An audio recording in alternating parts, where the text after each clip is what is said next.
नागपूरमध्ये खूप जोरदार आपला प्रचार सुरू आहे।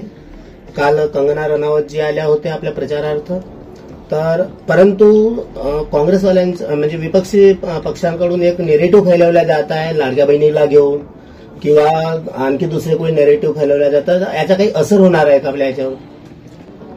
एक तर कंगना रनौत आणि माननीय स्मृती इराणींचा मी धन्यवाद देतो। त्या दोन्ही बहिणी माझ्या लाडक्या बहिणी माझ्या प्रचाराला आल्या होत्या। उत्तम प्रतिसाद तरुणांच्या रॅलीला होता। त्याच्यानंतर माझ्या अनेक लाडक्या बहिणी काल 1000च्या वरती रॅलीत होत्या। महिलांची रॅली संध्याकाळी होती, त्यालाही भरघोस प्रतिसाद होता। आणि संध्याकाळी स्मृतीताईंची सभा झाली बजेरियाला, जवळपास 2-2.5 नागरिक त्या सभेला होते।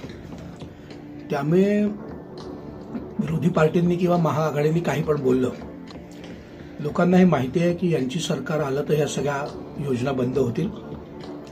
कारण कर्नाटकात झालाय, तेलंगणात झालाय, अनेक ठिकाणी झालं। त्यामुळे आणि त्यांचे लोक कोर्टात गेलेत ना, त्यांचे स्टेटमेंट आहेत। वडेट्टीवार असतील, आपले सुनील केदार साहेब असतील, त्यांचा कोर्ट असेल, सगळं केलं आहे। त्यामुळे त्यांनी कितीही पसरवलं आणि एवढं सगळं करून आता परत 3000 देऊ म्हणतात। मला तर आश्चर्य वाटतंय काय चालू आहे, पण ठीक आहे, प्रत्येकाचा प्रचार करण्याचा हे आहे। आमचा प्रचार हा आमच्या कामाच्या आधारावर आहे। आम्ही जे केलं आहे ते लोकांना सांगतो आणि त्याच्या लोकांचा विश्वास आहे। मध्य नागपुरातल्या लाडक्या बहिणींना 90% लाभ मिळाला आहे। तो लाभ मग वयश्रीचा असेल, तो लाभ मग लाडक्या बहिणीचा असेल, तो लाभ मग भगिनींचं उच्च शिक्षण मोफत असेल, तो लाभ म्हणजे लाडकी लेक असेल जी जन्मल्याबरोबर तर 18 वर्षापर्यंतचा असेल, अशा अनेक गोष्टींचा। पाऊस आला तर काल माननीय विनोद इंगोलेंच्या सभेला मी गेलो होतो आपल्या जुनी मंगळवारी। 3000 लोकांना त्यांच्यामुळे 10,000 रुपये पाऊस आल्याच्या काळात पाणी गेलं ते त्यांचे आरटीजीएस झाले। पहिले पैसे कॅश मिळायचे ते पूर्ण मिळायचे नाही, आता पैकीच्या पैकी पैसे मिळतात त्यांच्या अकाउंटमध्ये। त्यामुळे सगळ्यांना माहिती आहे काय सुरू आहे। त्यामुळे बहिणींचा लाडक्या भावांवर विश्वास आहे। माननीय मुख्यमंत्री असतील, माननीय देवेंद्रजी असतील, अजित पवार साहेब असतील, यांच्यावर पक्का विश्वास आहे। त्यामुळे मला कुणी काही पण बसवलं तरी त्याला काही फार फरक पडेल असं वाटतं। आपण विधान परिषद सदस्य असताना आपण हलबा समाजाच्या खूप साऱ्या मागण्या पूर्ण केल्या आमदार विकासजी कुंभारे यांच्यासोबत, आणि काल विकासजी कुंभारे यांनी सांगितलं की प्रवीण दटके माझे लहान भाऊ आहेत आणि समाज कुठेही वगळणार नाही प्रवीण दटके सोबत। तर परंतु इथे पुणेकर जे उभे आहेत आणि त्यांचं म्हणणं आहे की समाज त्यांच्या पाठीमागे आहे, तर आपण याच्यावर काय म्हणतो? समाज हा नेहमी समाज भाजपच्या पाठीशी होता आहे। नितीनजींच्या पाठीशी तो परमनंट राहिला। नितीनजींनी सांगितलं की तुमचं माझं रक्ताचं नातं आहे, मी धापेवाड्याचा आहे, तुम्ही धापेवाड्याचे आहात। कुलबा स्वामी धापेवाड्याचे होते। त्यामुळे विकास कुंभारेंनी 15 वर्षाची मेहनत केली आहे, म्हणजे काम त्यांनी उभं केलं आहे। 4 वर्ष मला त्यांच्यासोबत ते काम करायला विधान परिषद संधी मिळाली आणि त्यांनी विधानसभेत, मी विधान परिषदेत विषय मांडले आणि त्याचा लाभ अधिसंख्य कर्मचाऱ्यांच्या नोकऱ्या असतील, त्यांचं नोकरीनंतरचं पेन्शन असेल, ग्रॅज्युएट असेल, येणारे पैसे असतील, त्यांच्या नोकरीतल्या ज्या काही अडचणी होत्या त्या असतील, किंवा त्यांचं फक्त एक काम राहिलं 10, 20, 30चं ते पण होऊन जाईल। त्यांचं एक मोठं शिफारसीचं काम अटकलं आहे जे फार क्रिटिकल आहे, जे मुंबईवरून दिल्लीला पाठवायचं आहे। त्याही याच्यात आदिम कृती समिती चांगला संघर्ष करते आहे, चांगले मुद्दे मांडते आहे, कोर्टाचे आदेश त्यांनी दिले आहेत। त्यामुळे त्या भरोशावर तिथेही मला विश्वास वाटतो की ते काम होऊन जाईल, पण ते मी आजच हो म्हणणं म्हणजे उचित होणार नाही। त्यामुळे अनेक कामं त्यांची आहेत। आर्थिक विकास मंडळ संत कोलबा स्वामींच्या नावाने 15 लाखापर्यंतचं त्यांना बिनव्याजी कर्जाचा विषय आहे, तो देवेंजींनी मान्य केला आहे। सूतगिरणी त्यांचा फार जुना विषय आहे, त्याच्यात त्यांना 50-60 कोटी रुपये मिळायचे, ते टप्प्याटप्प्याने पाहिजे। हातमाग मंडळाचा त्यांचा विषय आहे की त्यांचे जे कर्मचारी होते त्यांना 5व्या वेतन आयोगाचं काहीतरी थकबाकी ती मिळाली, 6व्याची राहिली, असा विषय आहे।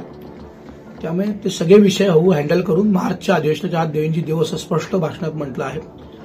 त्यामुळे समाज हा नेहमी भाजपच्या पाठीशी आहे। तो हिंदुत्ववादी समाज आहे, तो आध्यात्मिक आहे, तो वारकरी आहे, संतांना मानणारा समाज आहे। त्यामुळे त्यांच्या बाबतीत कोणीही अविश्वास करावा असं बिलकुल नाही।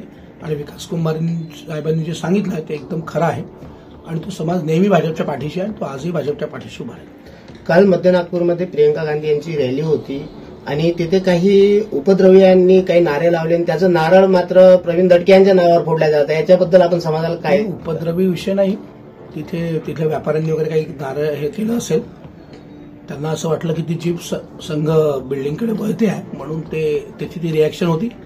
पण ते 2 मिनिटाचं काम होतं, त्यामुळे काही बाकी कोणाला हे नाही. प्रत्येकाने आपापला प्रचार केला पाहिजे. कोणाच्या प्रचारात कोणी अर्थ आणू नये. फक्त टार्गेट कोणाला करू नये. जो मार्ग आहे त्या मार्गानेच गेलं पाहिजे, ज्याची परमिशन आहे त्याच परमिशननी गेलं पाहिजे. आणि जे लिगल काम आहे, आपल्या ज्या परमिशन्स आहेत होल्डिंगच्या, बॅनरच्या, झेंड्यांच्या, फुग्यांच्या, त्या लिगली असल्या पाहिजे याची काळजी प्रवीण दटकेंनी केली पाहिजे, प्रवीण दटकेच्या पक्षांनी केली पाहिजे आणि इतर उमेदवारांची पक्षांनी केली पाहिजे. आवाहन करून द्या.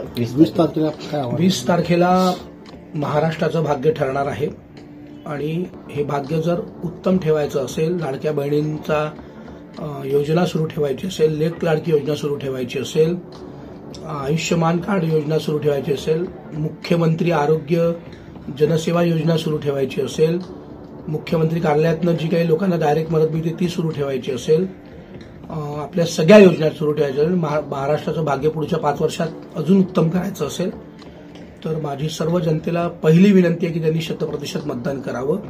आणि दुसरी विनंती आहे की जे या महाराष्ट्राला समोर नेऊ शकतात, या नागपूरला ज्यांनी समोर नेलं ऑलरेडी, नितीनजी देवेंजी असतील, त्यांच्या पाठीशी उभं राहून त्यांनी भाजपच्या 6 उमेदवारांना आशीर्वाद द्यावा, त्यांचं मतरूपी दान आमच्या जवळ टाकावं आणि 5 वर्ष ते भाजपकडनं या शहरात निराश होणार नाही, या मध्य नागपुरात निराश होणार नाही असा मी शब्द देतो. त्यामुळे त्यांनी त्या दिवशी 100% मतदान करून भाजपच्या मध्य नागपूरचा उमेदवार म्हणून प्रवीण दटकेला विजयी करावा अशी विनंती करतो.